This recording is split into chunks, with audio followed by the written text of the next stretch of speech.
Agarwal Public Inter College, Vijay Lakshmi Nagar, Sitapur, creates history again. Our intermediate topper, Venkatesh Maurya, got first rank in city and 9th rank in district. Our high school topper, Isra Azmi, got 3rd rank in city. Our 3 students, Ankit Kumar Vishwakarma, Himanshu Mishra and Vikas Anand Gautam, got selected in central government job. Admission open for session 2023-2024. Our other institution is Shivam Agarwal Memorial Degree College, BA, BCom, DLED, CCC and O level. So hurry up. भाट और भोंपू बने दर दर घूमे आज और चंगू मंगू हो चले पत्रकार महाराज रोब है इनकी न्यारी, पत्रकारिता छाड़ करे सच में बटमारी। असहायों पर रोब सबल की ठकुर सुहाती, लुप्त हुआ आदर्श हाय कुछ लाज नाती। सड़कें जो बार बार उसे सरकार कहते हैं, अखरे जो बार बार उसे अखबार कहते हैं, समाचारों को बेचकर खरीद ले जो कार उसे पत्रकार कहते हैं। कुर्सी के लिए जो बदल दे ईमान, ऐसे नेताओं को डग्गा मार कहते हैं।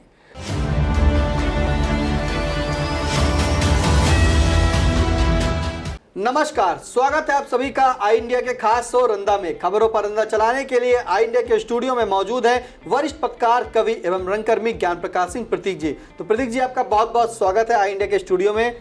आज की पहली खबर की शुरुआत करते हैं, जहां तथाकथित पीठ पत्रकार ज्ञानेंद्र पांडे के विरुद्ध रंगदारी वसूलने व गाली गलौज की धाराओं में मुकदमा दर्ज। वायरल वीडियो से खुली पत्रकारिता को कलंकित करने वाली पीठ पत्रकार की पोल। आखिरकार इस पीठ पत्रकार की पोल कैसे खुली, सुनते हैं रंदा। ऐसे तथाकथित पीठ पत्रकारों की वजह से पत्रकारिता जैसा समाज सेवा का पवित्र मिशन दिनों दिन बदनाम होता जा रहा है। जिन्हें पत्रकारिता की ABCD तक नहीं मालूम, वो आज तथाकथित पत्रकार का लबादा ओढ़े घूम रहे हैं। इस क्षेत्र में गुंडे, लुच्चे, मवाली लोग भी पत्रकारिता को सॉफ्ट कॉर्नर मानकर पत्रकारिता के नाम पर फर्जी स्टिंग ऑपरेशन का रंगदारी वसूलने का काम कर रहे हैं, जिसकी जितनी भी निंदा की जाए वो कम है। ऐसे पीठ पत्रकार लहरपुर क्षेत्र के ज्ञानेंद्र पांडे ने किया है। उसने स्वयं वायरल वीडियो में पैसे वसूलने की बात स्वीकारी है। पुलिस प्रशासन व जिला प्रशासन को चाहिए कि वो पत्रकारों के चाल चलन, चरित्र व उनके पूर्व में किए गए आपराधिक गतिविधियों की जांच कराए।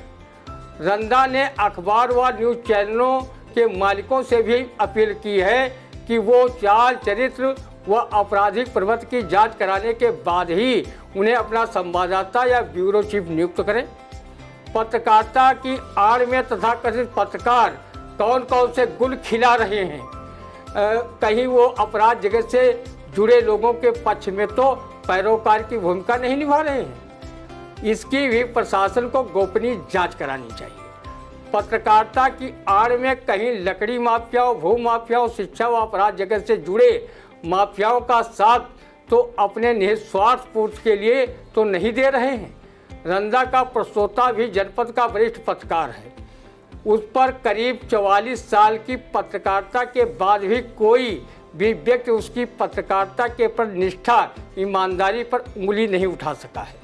रंदा के प्रस्तोता की प्रशासन से अपील है, जब सभी पत्रकारों के चाल चलन, चरित्र व आपराधिक गतिविधियों की जांच शुरू करें तो सबसे पहले रंदा के प्रस्तोता की भी करें, ताकि लोगों के समझ सच्चाई सामने आ सके कि आज के अर्थ युग में भी ऐसे चंद्र पत्रकार भी हैं जो तमाम निजी आर्थिक तकलीफें उठाकर पत्रकारिता के माध्यम से देश व समाज की सच्ची सेवा कर रही है।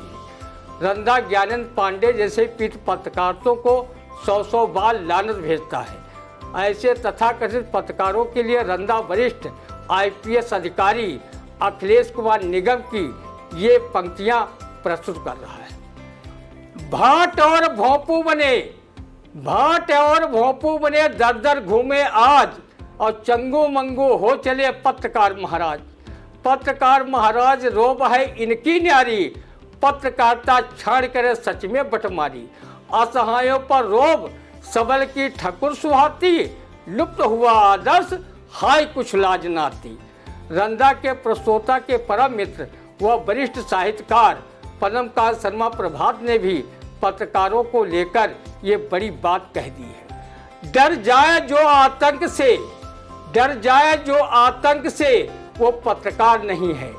सरके जो सत्य से, वो कलमकार नहीं है। जनता के दुख दर्द को जो लिख नहीं पाया, वो कुछ भी हो लेकिन अखबार नहीं है। वही व्यंग्यकार अवनीश मिश्र ने तथा कथित पीड़ित पत्रकारों पर कुछ इस तरह व्यंग किया है। सरके जो बार बार उसे सरकार कहते हैं, अखरे जो बार बार उसे अखबार कहते हैं, समाचारों को बेचकर खरीद ले जो कार, उसे पत्रकार कहते हैं। कुर्सी के लिए जो बदल दे ईमान, ऐसे नेताओं को डग्गा मार कहते हैं। रंदा स्वच्छ व स्वस्थ पत्रकारिता करने वाले सभी पत्रकारों का आदर व सम्मान करता है और उनके हर सुख दुख में खड़ा भी रहता है। लेकिन जो पीठ पत्रकारिता कर पवित्र मिशन को कलंकित कर रहे हैं, वो रंदा से किसी भी प्रकार की मदद के लिए न सोचे। ऐसे तथा कथित पीठ पत्रकारों के विरुद्ध कठोर कार्रवाई होनी ही चाहिए, जो पत्रकारिता की आड़ में लोगों को जबरन ठगने, धन उगाही करने में लगे हुए हैं। पीठ पत्रकार ज्ञानेंद्र पांडे के स्थान पर स्वच्छ व स्वस्थ पत्रकारिता करने वाला समाज को कोई सजग पत्रकार होता और इसे कोई नाजायज कानूनी पचड़े में फंसाने व धमकाने की कोशिश करता, तो रंदा का प्रस्तोता उसके पक्ष में प्रेस काउंसिल ऑफ इंडिया से लेकर सुप्रीम कोर्ट तक पैरवी करने में पीछे नहीं रहता। ज्ञानेंद्र पांडे जैसे पीठ पत्रकारों के संबंध में रंदा ने किसी शायर को ये शेर कहते हुए सुना है, बड़ा जालिम है, बड़ा जालिम है अखबार का मुलाजिम भी, खुद में तो खबर है पर दूसरों की लिखता है। खुद में तो खबर है पर दूसरों की खबर लिखता है। तो पीठ पत्रकार पर सुना आपने क्या कहा रंदा कि जो स्टिंग करता था वो खुद स्टिंग में फंस गया। अगली खबर, जहां बसपा प्रमुख मायावती समान नागरिक संहिता के पक्ष में वह बोली इसे लागू करने के तरीके पर सहमत नहीं। कितना सहमत है कितना नहीं, सुनते हैं रंदा। ईडी सीबीआई आईटी होती ही ऐसी है कि जिस नेता के पीछे पड़ जाती है वो तोता रटंत करने लगता है। इन एजेंसियों पर वैसे ही केंद्र सरकार का तोता होने का आरोप पहले से लग चुका है, तो फिर जो केंद्र की भाजपा सरकार चाहेगी वैसे ही तोता रटंत बसपा प्रमुख मायावती भी करेंगी। बहन मायावती, आप भी आय से अधिक संपत्ति के मामले तथा 11 सहकारी चीनी मिलों को औने पौने दामों में बेचने के आरोपों की जांच सीबीआई कर रही है। अभी जांच कच्छप गश्त से चल रही है। जिस दिन आप भाजपा के स्वर में स्वर मिलाना बंद कर देंगी, उस दिन न सिर्फ जांच की रफ्तार तेज हो जाएगी बल्कि जेल जाने की भी संभावना प्रबल हो जाएगी। अब आपका हाथी भी पहले की तरह हष्टपुष्ट नहीं रह गया है जिसका कोई राजनीतिक दल खौफ खाए। अगर आप सीबीआई जांच में न फंसी होती तो समान नागरिक संहिता के मामले में पानी पी पी कर भाजपा को कोस रही होती। बिल्कुल, तो आपने देखा कि किस तरह से बताया कि बसपा का जो हाथी है वो हष्ट-पुष्ट नहीं रह गया है और जो काम हो रहा है वो भाजपा की करनी पर ही हो रहा है। अगर कहीं भी इतर हुई तो जांच के काफिले उनके ऊपर चलते रहेंगे। अगली खबर, अजीत पवार व उनके गुट के विधायकों को तोड़कर भाजपा चला रही महाराष्ट्र में सरकार। अब महाराष्ट्र की सरकार पर क्या कहता रंदा, सुनते हैं। चौंकिया नहीं, ये भाजपा वाशिंग पाउडर का कमाल है। जिन अजीत पवार व उनके एनसीपी दल के तमाम नेताओं पर करोड़ों अरबों रुपए का भ्रष्टाचार का आरोप भाजपा नेता किरीट सोमैया तथा उप मुख्यमंत्री देवेंद्र फडणवीस लगा रहे थे, जिनकी ईडी जांच भी कर रही थी, वही एनसीपी नेता अजीत पवार अपने समर्थक विधायकों के साथ सरकार में शामिल होकर उप मुख्यमंत्री के पद की कुर्सी पर बैठ गए हैं। छगन भुजबल जैसे एनसीपी नेता जो भ्रष्टाचार के मामले में चंद महीने पूर्व जेल काटकर बाहर आए हैं, वो भी सरकार में शामिल हैं। महाराष्ट्र की सरकार में वही एनसीपी विधायक शामिल हुए हैं जिनकी जांच ईडी, सीबीआई व आईटी कर रही थी। वो जांच व जेल से बचने के लिए सत्ता में भाजपा वॉशिंग पाउडर से धुलकर शामिल हो गए। अब भाजपाई उन्हें ईमानदार बताएंगे, उनके तरह तरह के गुण जनता में गाएंगे। इसलिए देश के भ्रष्ट सांसदों, विधायकों के लिए खुशखबरी है कि भाजपा ने वॉशिंग मशीन के साथ साथ अब भाजपा वॉशिंग पाउडर भी बना लिया है। आप चाहे जितने भ्रष्टाचारी, अनाचारी, पापाचारी, कदाचारी हों, आप भाजपा वॉशिंग पाउडर लगाकर उनके वॉशिंग मशीन में घुस जाइए। पराये बाप की कसम, आप बिल्कुल साधु, सन्यासी, ईमानदार, स्वच्छ सबके नेता बनकर बाहर निकलेंगे। रंदा 2014 में जब से केंद्र की भाजपा सरकार बनी है, तब से विपक्षी दलों को अपने सांसद, विधायक ककड़ी खीरा के खेत की तरह बचाना पड़ रहा है। रंदा भाजपा के वरिष्ठ नेताओं से अपील करना चाहता है कि चुनी हुई सरकारों को गिराने व विपक्षी पार्टियों के विधायकों, सांसदों को तोड़ने का काम न करें। आपने ये कहावत भी सुनी होगी, जैसे को तैसा मिले और मिले नीच से नीच, और पानी से पानी मिले, मिले कीच से कीच। अगर कहीं 2024 में भाजपा की करनी से विपक्ष जीत गया तो वो बैना के रूप में दुगना तिगुना कर वापस करेंगे।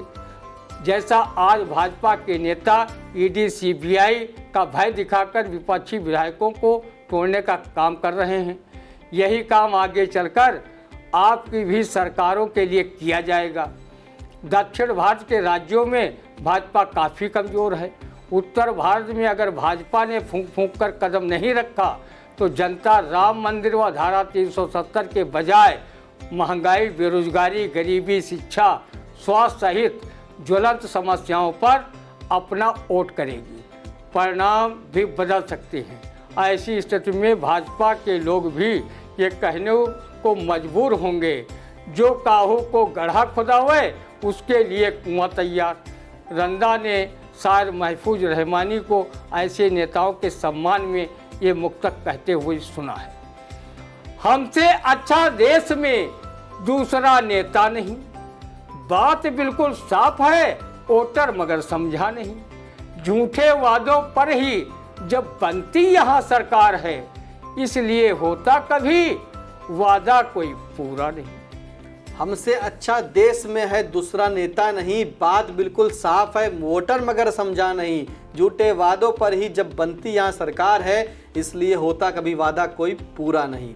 तो रंदा ने कहा कि जो वॉशिंग मशीन थी भाजपा की, अब भाजपा वालों ने वॉशिंग पाउडर भी बना दिया है। पाउडर लगाइए और भाजपा वॉशिंग मशीन में घुस जाइए, बिल्कुल क्लीन यानी कि ईमानदार, स्वच्छ छवि के आप नेता निकलकर बाहर आएंगे। और लेकिन जब पलटेगी सरकार, तब यही जो नेता हैं, पुरानी जिन पर कार्रवाई ईडी और सीबीआई का खौफ दिखाकर कार्रवाई की जा रही है, तो उन्होंने बताया कि जब उनकी सरकार आएगी तो वो भी यही काम करेंगे। फिलहाल विकास जो है वो महंगाई, रोजगारी, बेरोजगारी पर कोई बात नहीं करता है, सिर्फ और सिर्फ अदला बदली चला करती है। तो कैसा लगा आज का रंदा, कमेंट करके जरूर बताइएगा। एक बात और, आप सभी सम्मानित दर्शकों को बहुत बहुत धन्यवाद जो आपने आई इंडिया को इतना प्यार दिया, 1 लाख सब्सक्राइबर पूरे करने का साथ दिया। ऐसा ही प्यार बनाए रखिएगा। अब दीजिए इजाजत, फिर मिलते हैं आपसे अगले रंदा के कार्यक्रम में। नमस्कार। GS Singh institute of pharmacy, Parasrai, Dhondhi, Laharpur road, Sitapur. सत्र 2023-24 के लिए प्रवेश प्रारंभ। D pharm, B pharm, PG diploma in journalism and mass communication, PG diploma in computer application. Studywell group of institutions, Sitapur. Studywell public school, Vijay Laxmi Nagar. Studywell senior secondary school, Lakhimpur road, Sitapur. Affiliated to CBSE Board, New Delhi. World class infrastructure, NCC for boys and girls. Blessed by Honorary President of India and Governor of UP. State of the art labs, school cinema, ultra modern teaching support, digital classrooms. Studywell Group presents ITI and Pharmacy College.